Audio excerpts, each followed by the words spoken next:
Welcome to my little podcast. Thank you for watching. So we are continuing from our previous episode. This is episode 2 on how to acquire a land in Ghana. Okay, so the next step you are supposed to take is to make sure that you are dealing with the real man behind the camera. Make sure that whoever that is selling the land to you is the actual owner of the land. Don't just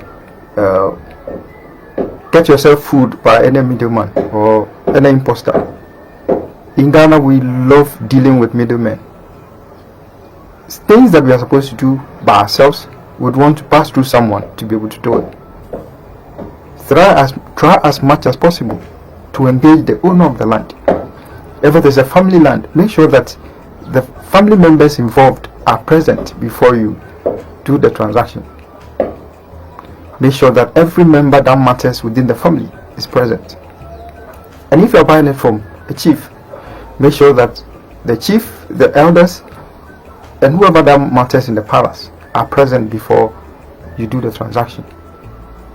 And if you're buying it from a company, go to the office there and engage with whoever that is in charge. And if you are doing the payment, do the payment the right way, the right procedure that is supposed to that you are supposed to go through to be able to do that successful payment. Don't let someone come out of the office and take the money from you. Don't be gullible enough and let someone deceive you and tell you he's the head of the company and engage with you outside of the company and then take your money. Whatever transactions you are supposed to do it at the premises of the company, and then make sure you are paying to the right person.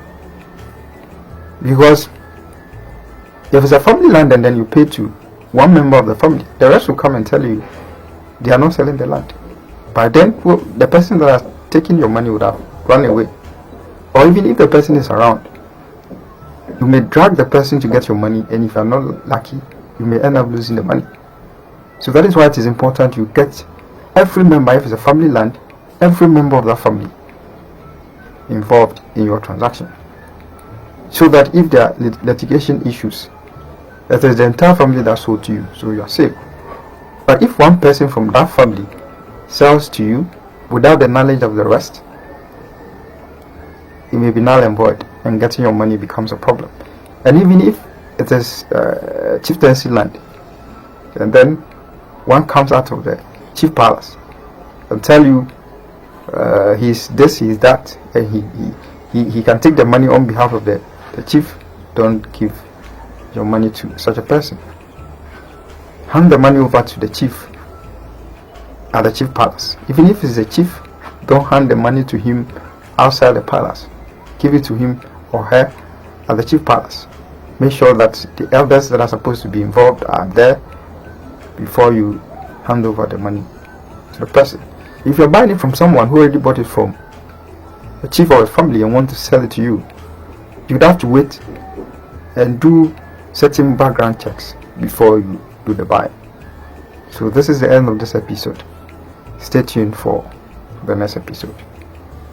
See you then.